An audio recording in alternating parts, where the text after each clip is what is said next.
This is Where We Live. I'm Lucy Nalpathanchel. Remember that quote from Mr. Rogers, to look for the helpers when tragedy strikes? Today, Where We Live, we consider who's helping the helpers. Humanitarian aid workers, the paramedics, the police are among those who witness traumatic events as part of their jobs. In a few moments, we'll learn about the kind of trauma they can endure. Coming up, we'll hear from Michael Kehoe, who was police chief in Newtown the day 20 children and 6 educators were killed at Sandy Hook Elementary School. Kehoe, now retired, says more needs to be done to connect first responders to mental health services. And later, Bruce Shapiro will join us. Shapiro is executive director of Columbia University's Dart Center for Journalism and Trauma. He'll talk about what journalists encounter covering tragic events and the responsible ways media should report on trauma in their communities. Now, does your line of work involve helping others who face trauma? How do you balance your responsibilities with your personal health? We want to hear from you this hour as well. Join the conversation, 860-275-7266. You can email us, wherewelive@wnpr.org. And as always, find us on Facebook and Twitter at Where We Live. I want to welcome the first guest into the studio. Megan Berthold is associate professor at UConn's School of Social Work. Dr. Megan Berthold. Megan, welcome to the show. Thank you for having me. We were talking about how we were going to frame this show a few days ago, and part of learning about trauma is that term that the public has become more aware of in the past few years, and that's post-traumatic stress disorder, or PTSD, because of consequences of the wars that we're involved in and the veterans who are coming home, also with a focus on refugee populations fleeing conflict, especially natural disasters we may have here at home, and the fact that their lives are changed when they go back and maybe their homes aren't there anymore. So these are all different levels of trauma. But I wanted to ask you to first describe for us exactly what post-traumatic stress disorder is, Megan. Post-traumatic stress disorder is one of the more commonly experienced reactions to experiencing significant trauma of the wide variety of types that you've just described. There are characteristic clusters of symptoms that people with this condition experience. The first has to do with re-experiencing the trauma. This may emerge in intrusive traumatic memories, nightmares, physiological or emotional reactions when something reminds someone of the trauma. There are other clusters of symptoms as well. One of the hallmarks in many cultures is avoidance of reminders of the original trauma, avoidance of talking about what happened to a person. There are also symptoms of arousal, such as difficulty sleeping, increased irritability, startle reaction, for example. The concept has really evolved over the years, and a couple of years ago there was a big change. We recognized also negative cognitions and emotions that are typical with individuals who've experienced trauma, such as blaming oneself for what has happened. And there are also subtypes of PTSD that has to do with significant symptoms of dissociation. Not present for everyone, but particularly we see this with individuals who have experienced repeated chronic trauma, such as in the case of being in combat in war, experiencing repeated domestic violence or child abuse.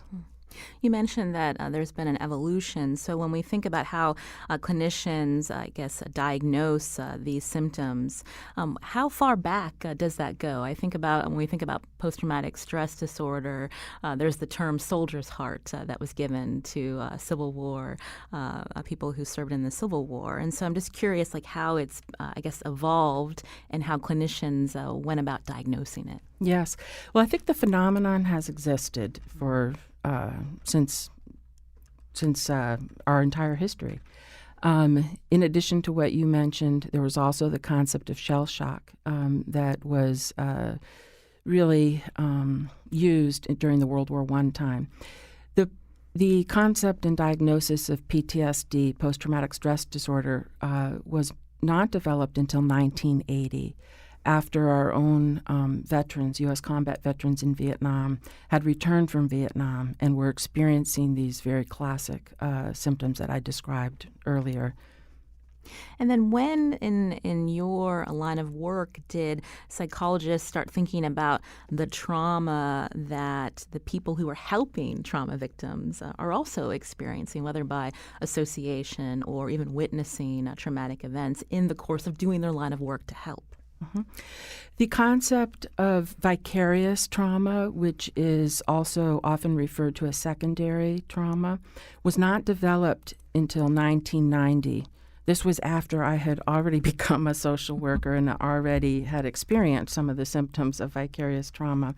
But earlier in 1982, Charles Figley, a psychologist who has done a lot of work with trauma survivors and natural disasters in particular, had developed the concept of compassion fatigue, which really at that time was a recognition that helpers, psychologists, it was really more confined to the clinical world at this time, therapists, social workers, who were working long-term with individuals who had experienced severe stress and trauma, may become exhausted and depleted. But in 1990, there was, right here in Connecticut, Lori Ann Perlman, Karen Sack-Vitney, and Lisa McCann at the Traumatic Stress Institute developed the concept of vicarious trauma, whereby clinicians, they were focused on clinicians and therapists at the time, clinicians who were working with individuals, families, or communities who had experienced significant trauma, even if the clinician had not had a particularly traumatic life themselves or had experienced anything similar at all to what their clients or communities had gone through, may begin to develop some of the same symptoms of post-traumatic stress that their clients were experiencing. Sometimes this could manifest in more ubiquitous ways, such as being feeling overly tired, beginning to withdraw from family or friends, no longer engaging in activities that one used to enjoy or exercise. But it also, they recognized, could be the development of PTSD symptoms in the therapists themselves. This happened to me, as I said, several years prior when I was a brand new social worker, MSW, working in a first asylum camp for Vietnamese refugees who were fleeing by boat from Vietnam. And I was working with many individuals who had experienced extremely traumatic boat escapes where people were dying, where they lost their loved ones. And I, believe it or not, was had the most mental health training of anyone on this relatively small island where I was, without proper supervision. And I began to not sleep well. I began to have nightmares. And then I realized these were not my own nightmares. These were vivid nightmares depicting the traumas that my clients had gone through. And so in hindsight, I consider that to be a real blessing. I couldn't pretend that it wasn't happening to me. It was so blatant. And I was left exhausted, and it was really disrupting my functioning. So I knew that I had to do something about it. And I'm very pleased to say that I was able to develop some strategies to help, and the nightmares went away. Now, this is something that you took upon yourself, but now that you train social workers at UConn School of Social Work, now that clinicians have, I guess, addressed that this can happen to certain people in lines of work, this vicarious trauma. So what are ways that people in this line of work can deal with what they're experiencing because they're helping people that have been exposed to trauma? Right. There are several things that I'd like to share about that. Some are strategies to deal with these symptoms of distress and vicarious trauma.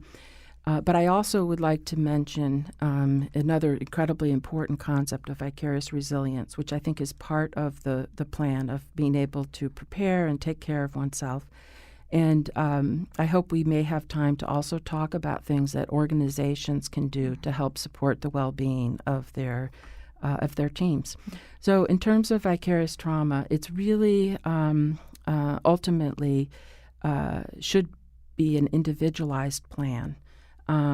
We all bring so much of ourselves to our work. Sometimes that also involves having experienced one's own trauma. I do train not just social workers, but other mental health professionals, interpreters, lawyers, judges, emergency responders in this work. And so people are particularly at risk if they've experienced their own trauma, especially if it's similar.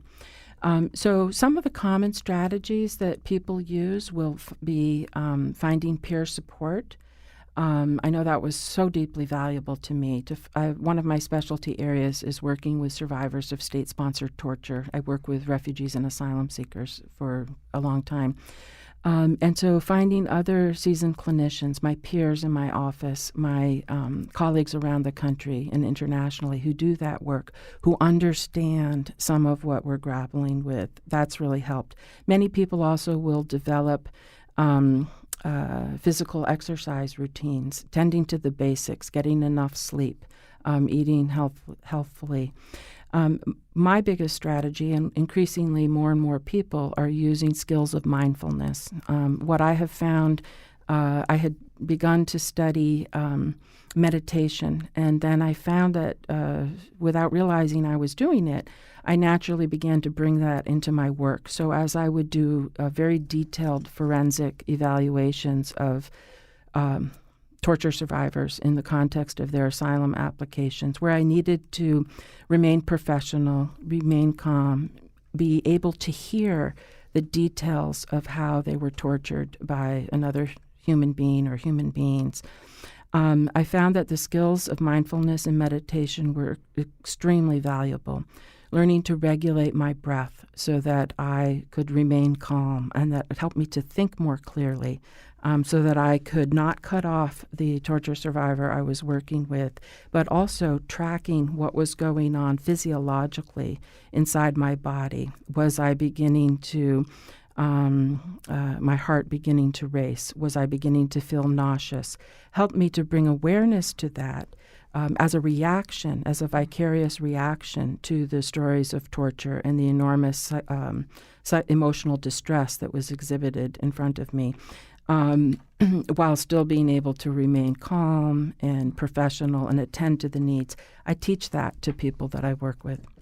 You're hearing Megan Berthold, Associate Professor at UConn School of Social Work here on Where We Live, as we learn more about vicarious or secondary trauma experienced in certain professions.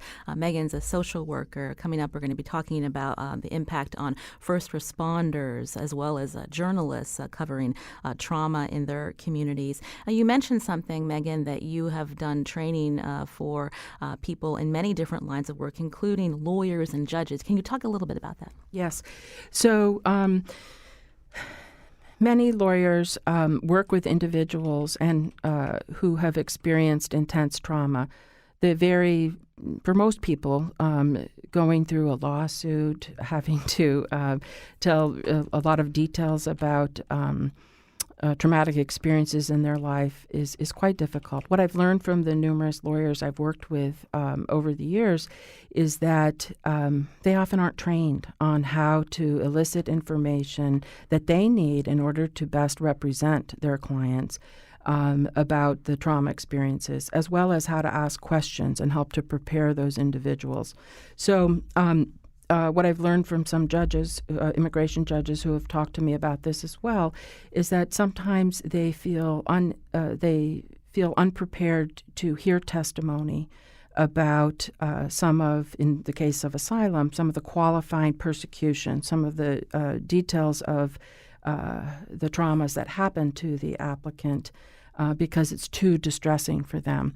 And so in that training, I help these lawyers and asylum officers who I've also trained to be aware of how their reactions are manifesting in themselves, how it may be affecting their work, including avoiding certain lines of questioning that really are quite pertinent to the matter at hand because of the distress that elicits in them, and also to learn strategies of how to interview very traumatized individuals so that person can share what they need to share, and develop for themselves a plan to take care of themselves so that they can, if they so choose, continue to do their important line of work. And that's important to receive that type of training and treatment because people's lives are at stake, and the type of work that these attorneys and judges are doing. And without acknowledging that that this may be difficult, or if they need support, that can impact the job they're doing. Definitely. This is Where We Live. We want to hear from you as we talk about secondary trauma, also known as vicarious trauma. Maybe you're in a line of work where you're helping others who've experienced trauma and you don't quite know how to reconcile that with your personal life and your personal well-being. We'd like to hear from you this hour at 860-275-7266. This is Where We Live. I'm Lucy Nalpathanchel. Coming up, we're going to hear from Newtown's retired police chief, and we want to take your calls too. You can also find us on Facebook and Twitter at Where We Live.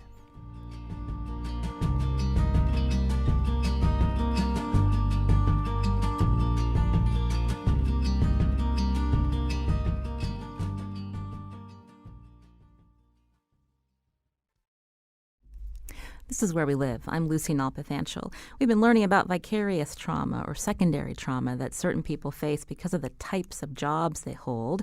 Jobs like humanitarian aid workers and even journalists. Coming up, we'll hear from the Dart Center for Journalism and Trauma at Columbia University. But right now, we're turning our attention to the ways trauma can impact the jobs of first responders. Michael Kehoe knows about this firsthand. He was the police chief in the town of Newtown when 20 children and 6 educators were killed at Sandy Hook Elementary School in 2012. He's since retired in 2016, but he continues to talk about the importance of connecting law enforcement to mental health services. Michael Kehoe, welcome to the show. Thank you. Welcome. Welcome to you. And I want to let our listeners know they can join the conversation too, 860-275-7266. You can find us on Twitter and Facebook at Where We Live. Michael, we all know what happened that day in Newtown. If you could talk more about when that call came in, how big your department was at the time, and was it literally all hands on deck? Yes, it was all hands on deck on that day. That's a typical, untypical call for a very untypical response for all hands on deck, but occasionally we'll do that. So, that day was we had probably 12 to 13 officers available to respond. Our force is 45 strong, but we also know we have mutual aid from surrounding communities and the state police. So we knew that we can count on them to help us respond. Do you remember that first week and the fact of going through the motions, working around the clock? I mean, how did that particular day impact your job that week and the weeks and months after? Yeah, it was very stressful. Typically police officers respond to an event. They clean it up, they pick it up, they do what they need to do, investigate, and then they move on to the next call. In this particular case, this seemed to last for a very long period of time, creating additional stresses and tension, not only within our agency, within the community. So the attention and spotlight that was present lasted for a very long time, which was unusual for us, and that was a new phenomenon we had to learn to deal with and understand. You were the police chief, so you're in a leadership position. People are looking at you for leadership. They're depending on you. How did you see, did you feel additional pressures, and how did you handle that? Well, it wasn't easy because, you have a job to do, and police officers and others take their job very seriously, no matter what you're doing. And you want to do the right thing. You want to do the most professional work possible, and you want to give service to the community. But there's hundreds of things you need to accomplish during that period of time, and you wonder whether or not you can accomplish it all. So you feel a lot of stress and tension to do that. And for us, we were lucky to have all kinds of mutual aid help. We had many helpers from across the country come into our community to assist us in a variety of different parts of our work.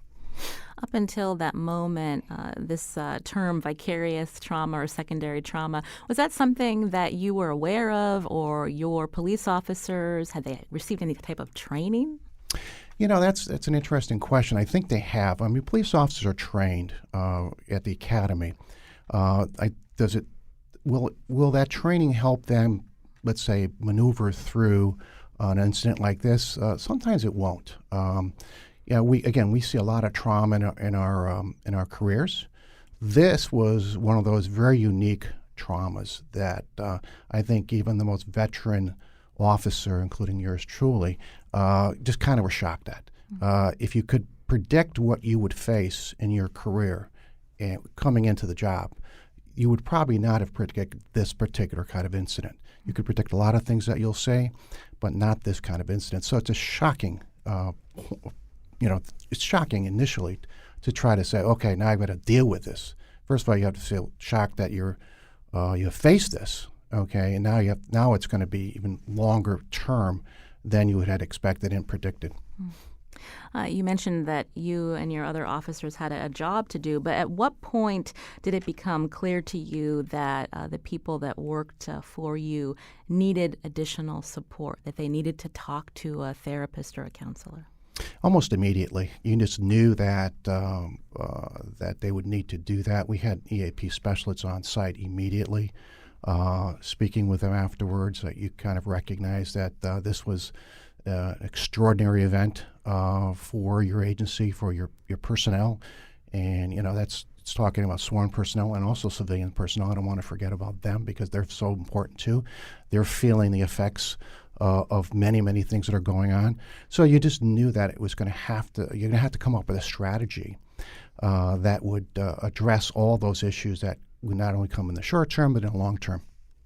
This is Where We Live. Today we're learning about secondary or vicarious trauma. Again, this is a trauma that people in certain lines of work experience because they're helping others who are also experiencing trauma in their lives. In studio with me, Michael Kehoe. He's the retired police chief of the Newtown Police Department. Also, Megan Berthold, associate professor at UConn School of Social Work.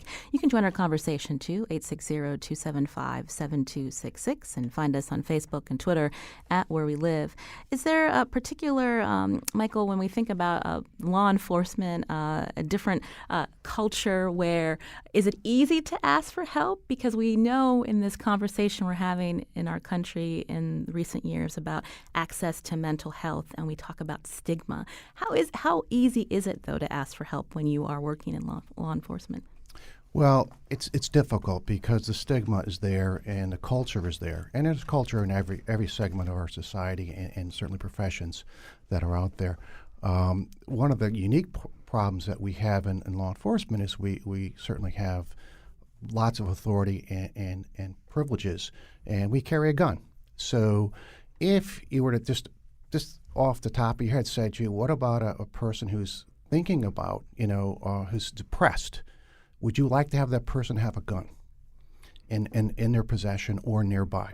You probably would not. So if you have a police officer who's somewhat depressed and he admits to it, what would then happen? So that kind of brings in that dilemma of what do we do now with our officers who may have felt some trauma, may have felt sad about a particular event they had to handle.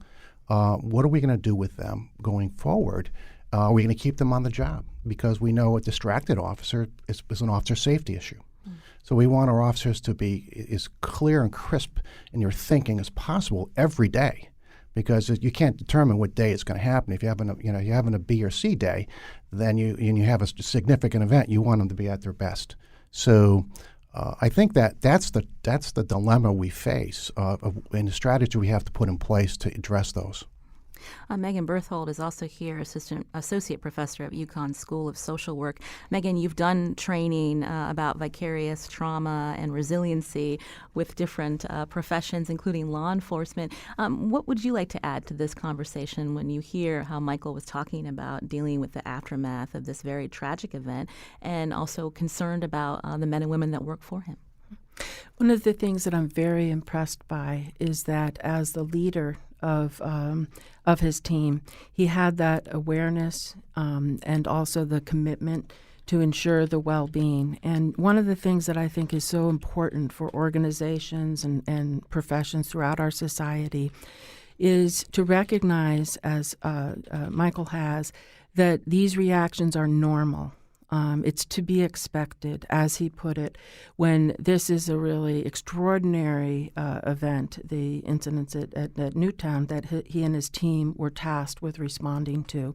And so I think it really takes that kind of understanding and awareness and leadership within law enforcement and other professions in order to have a chance to try to support and get the assistance that the team members need. And so that really impresses me. Michael, what about the impact on your family? We know that your wife has spoken or at least written about the impact on her and yourself after the mass shooting at Sandy Hook Elementary School. How did it impact your marriage? Well, that's a very good question, Lucy. Family is so important, and we know that they're right in there with the first responders. They feel the same things that the first responders do, and they want to be supportive of those first responders, and they could have that vicarious trauma symptoms just as easy. So I think it's really, really important to address that too as part of your strategy moving forward, and not only in extraordinary events, but certainly in the daily lives of a police officer, because it is a stressful job at times, and sometimes you don't get relief that you would like to get. Mm-hmm. So did it impact how you communicated and Yeah, personally, yes, certainly. My wife is a very strong person. She's in the medical profession, so she kind of understood what I was going through. She was very, cognizant of my emotions, the sleep patterns, some of the things that Megan had already talked about, recognizing that I was experiencing some of those. So she was, giving me the eye about, you better get some help yourself. And I had a lot of my colleagues say the same thing. So, you need to get your help. Don't feel as though you have to take this burden on by yourself. So I was getting a lot of support and push from them to do the right thing for myself. And I think that was very, very, very, very appreciative. Megan, we started the conversation talking about the different levels of trauma. We're focusing in on the secondary trauma that can be experienced. But when we talk about family members, people in our lives who are, also responding to the person that they love and seeing the stress and anxiety, possibly depression, what kind of level of trauma would someone's spouse or family member be experiencing? How do you categorize that? I think that could also fall under this concept of secondary or vicarious trauma.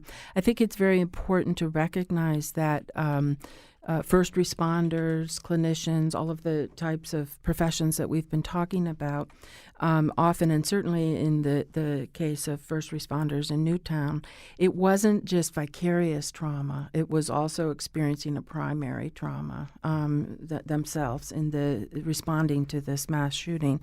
One of the things that I think can be very helpful for loved ones and for the person themselves are the ABCs of vicarious trauma, which Lorianne Perlman and her colleagues speak to us about. A, awareness, right? Awareness for the person going through it, the leader, but also for the family member. Balance, B, balance. Being able to find and carve out some balance between the professional life and the family life, for example. And I know that this is perhaps impossible during the immediate time of responding to an urgent crisis, but as soon as possible to be able to return to that kind of balance and see connection, remain really reinforcing and strengthening connections within one's unit, but also within one's family. This is Where We Live. Again, Megan Berthold, Associate Professor at UConn School of Social Work, and Michael Kehoe is here, retired Police Chief of the Newtown Police Department. Michael, I mentioned you retired in 2016, and some people would maybe feel comfortable putting this chapter behind them and focusing on something new, but you've made a point to talk about the importance of connecting law enforcement and other first responders to mental health services. Tell me how how you've been working on that, including working with the DOJ and the National Alliance on Mental Health. Yes, very, very important stuff. I think our leadership across the country is recognizing that this is a area where we need to improve, not only in our selection of police officers, but in our training and ongoing training, because our aim here is to have a healthy, productive police officer throughout their career and beyond. And we have to think about beyond that too, because we don't want any tragedies to befall somebody who served in their community for 30, 40 years. And sometimes that happens because you're so entrenched in what you're doing, you're not thinking about your future and what you're going to be doing. So that conversation has gone on at various national levels, and the National Association of Mental Illness was a big part of putting together a group of people who were looking at this specifically with the International Association of Chiefs of Police. And we kind of said, what can we do? What can we do as leadership to move this needle? Because it's going to be moving the needle. It's going to be changing policies. It's going to be training practices. It's going to be integrating our mental health professionals right into our agencies. Very unusual to have that happen, because we typically don't talk as often as we should, and we should be talking more often. We should have a relationship with them. But that was part of it, and some of our larger agencies are actually doing that. Some of the agencies that maybe have 2,000 or 3,000, men and women who sworn, or even higher than that, have those services available right within their agency, their police department, or in another area. So I think that's the conversation that's going on, and I think it's going to bode well for our profession. You mentioned larger organizations can do this, but when we're talking about the 169 towns, cities, hamlets in the state of Connecticut, which all have their own individual budgets, and are there barriers to what you're talking about, like having that mental health clinician or some kind of therapist or counselor within the ranks, so that there is that level of trust? Right. Fortunately, the Connecticut Chiefs Police Association is recognized that too.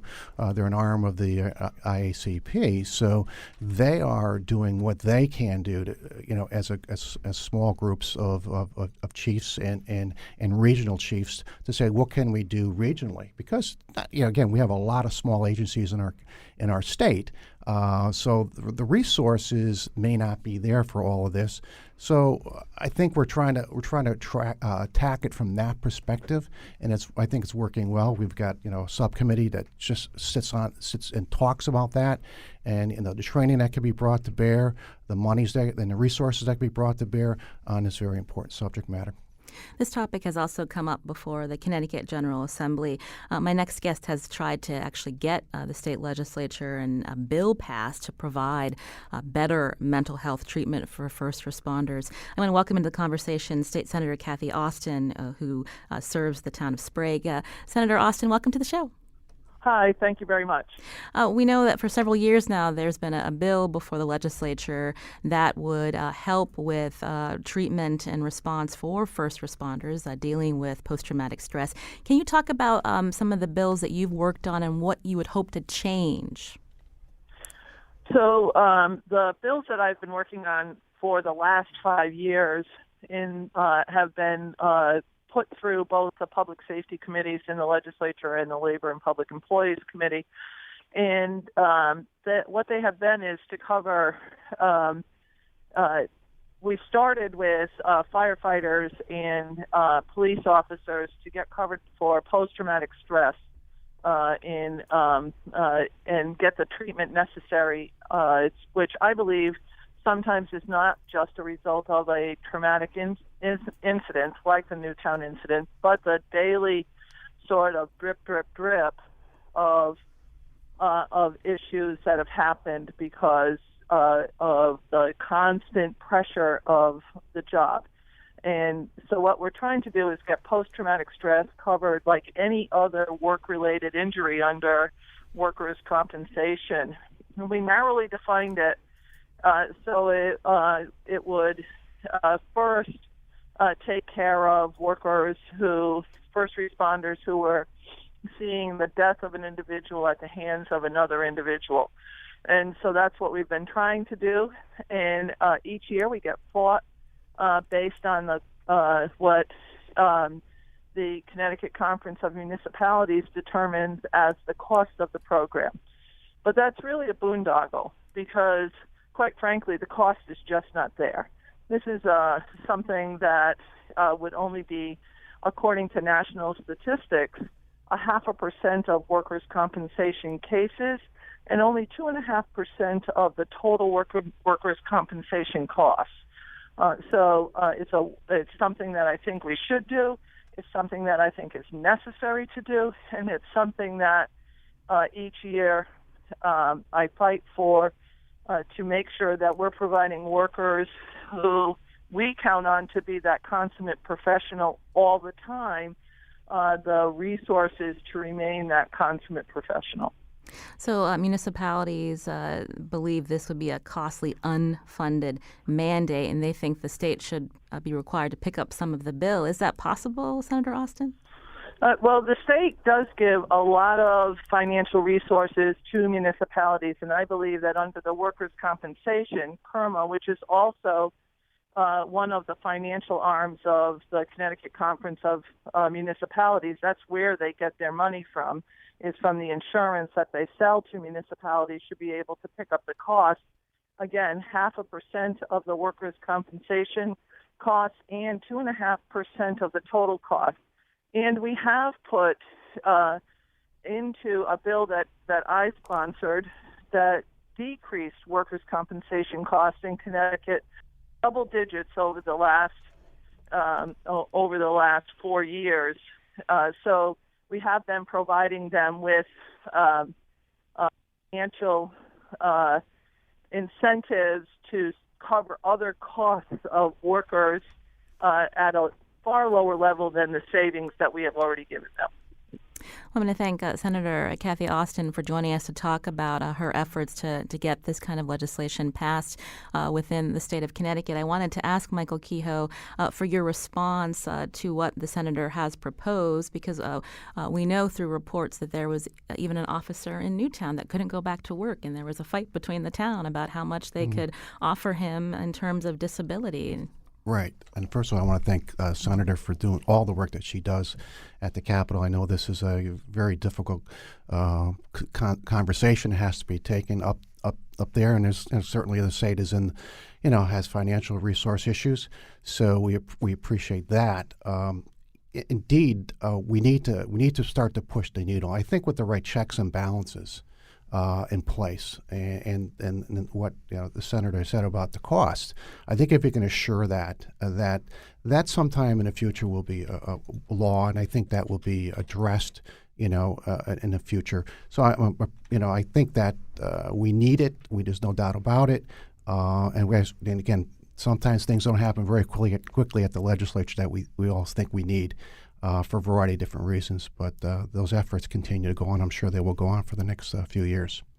We'll have to leave it there. Michael Kehoe, again, is retired police chief of the Newtown Police Department, working towards trying to raise more awareness about the importance of mental health services to first responders. Michael, thanks so much for coming in. Thank you.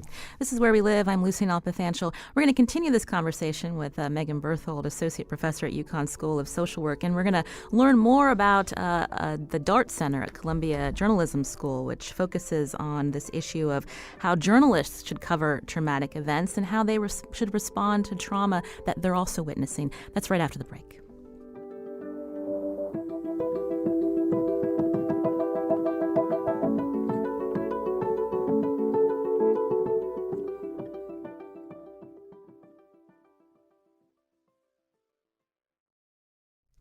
This is Where We Live. I'm Lucy Nalpathanchel. We've been learning about secondary trauma, and my next guest is actually the executive director of the DART Center for Journalism Trauma, a project of the Columbia Journalism School. We wanted to learn more about the work being done there.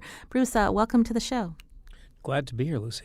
And you're joining us from a studio at Columbia University. I understand you were a practicing journalist for many years, but tell us about this, when DART and your colleagues first started thinking about this relationship between journalism and trauma. Well, back in the 1990s, there were a number of us around the country, some of us journalists, some clinicians, some journalism teachers, who in various ways and for various reasons all realized there was a huge gap. A tremendous amount of what counts as news involves the worst things that happen to people.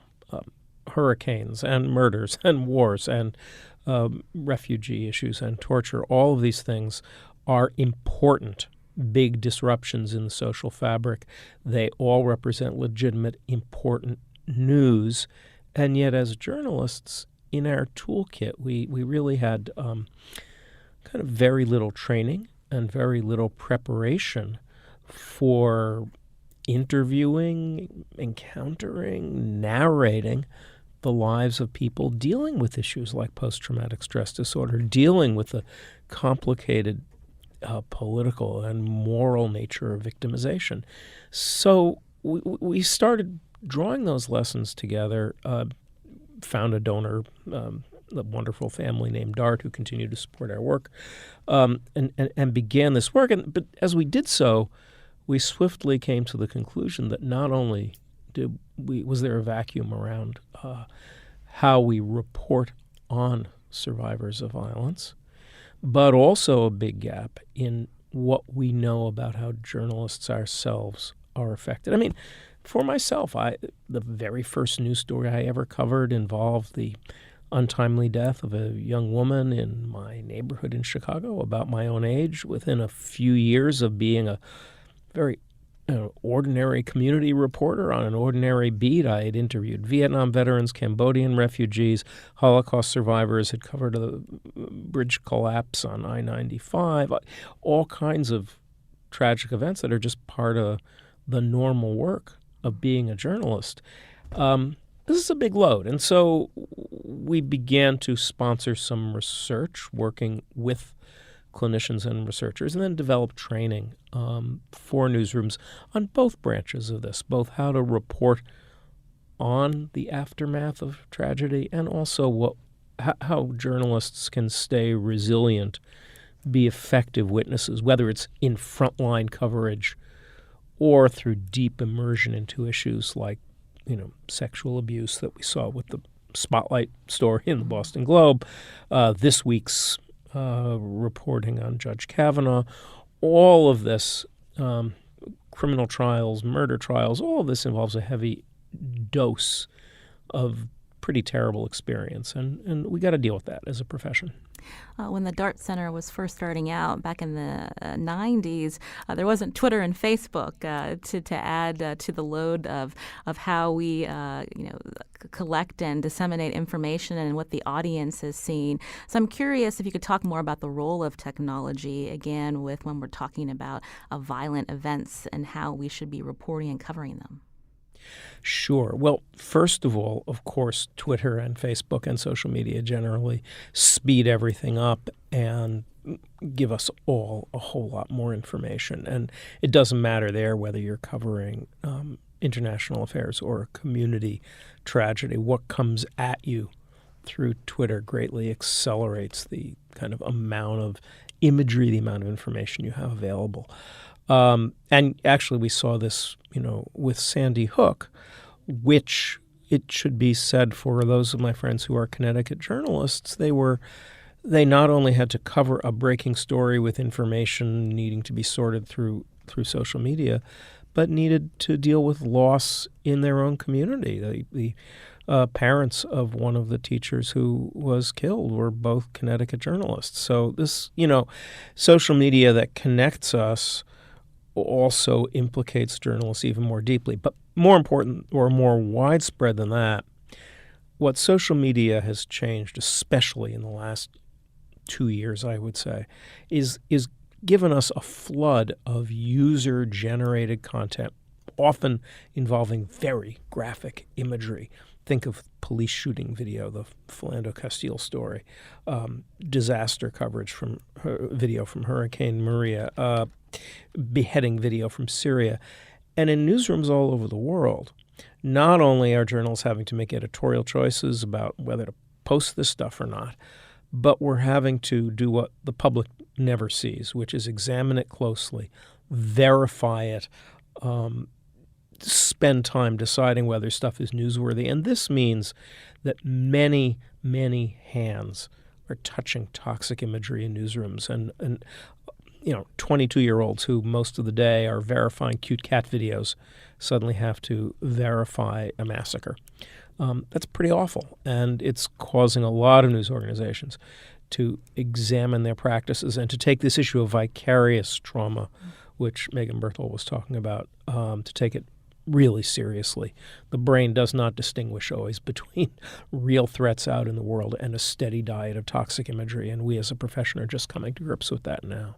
Bruce Shapiro is executive director of the Dart Center for Journalism and Trauma, a project of the Columbia Journalism School, joining us from the studios at Columbia. I want to take a quick call. Marianne's calling from Sandy Hook. Marianne, go ahead. Hi, my name's Marianne Jacob. I'm a survivor from Sandy Hook School, and I work as a fellow for Everytown for Gun Safety, and I was very interested in the conversation about journalistic responsibility. I just spoke to another journalist about that yesterday, in fact, and how coverage of these events often further traumatizes the victims and those victims' families, and also glorifies the perpetrator of the crime in many ways. And Marianne, because you said that you're from Sandy Hook and as a survivor of what happened there, what would you like to see change? Well, I'd like to see in the immediate aftermath of a tragedy like this that, so many of the journalists I spoke to in the immediate aftermath, they almost felt guilty, like having the conversations, and some literally said things like, yeah, my boss said I have to be here. And people followed me home and knocked on my door in the hours and days following the tragedy. And I think maybe taking a step back and talking about using that responsibility to report in a way that allows them to talk about prevention and other things that are important to the conversation, instead of, let's bring you into the home of a survivor and, hear their terrible story, which really just further magnifies some of that trauma. Well, Marianne, thank you for your comments. I wanted to have Bruce Shapiro respond to what Marianne was saying. Bruce, we only have a couple of minutes, but go ahead. Well, first of all, thank you, Marianne. I mean, this is the conversation we need to promote and that the Dart Center exists to promote. I would say that journalists in the aftermath of a horrible tragedy like Sandy Hook face a complicated set of responsibilities. We do need to engage the rest of the world in what is happening. And the reality is that I think we have the ability, when we do our job right, to bear witness for families who have endured terrible losses, for individuals who have borne great suffering. We try to promote best practices and balance what are often very difficult, conflicting ethical responsibilities, getting as much information out there as quickly as possible so the public understands the degree of what's happening and how to calibrate response, and at the same time being respectful of survivors and the needs of folks to heal. This is a big challenge, and it's a conversation that is very active within the journalism community. Bruce Shapiro, again, is Executive Director of the Dart Center for Journalism and Trauma. Bruce, thank you for joining us. Obviously, we could talk about this a lot longer, but we appreciate the time you've given us. Glad to be here. Megan Berthold's been in studio with me, Associate Professor at UConn School of Social Work. We've got under a minute. When we talk about these different professions, resiliency comes in many different packages. It doesn't one size fit all for very many different professions that are out there. Yes, some professions have more of an opportunity to not only hear about the trauma events, but also to hear about and empathically engage with the resilience and strength of the survivors. And that can be a very strong protective factor in the well-being of first responders, clinicians, journalists, etc. Thank you. Well, thank you, Megan, for coming in today. Today's show produced by Carmen Baskoff and our WNPR intern who was at the phones today, Philip Giolopsis. Also thanks to Lydia Brown and our technical producer, Kyone Wolf. I'm Lucy Nalpathanchel. As always, thanks for listening.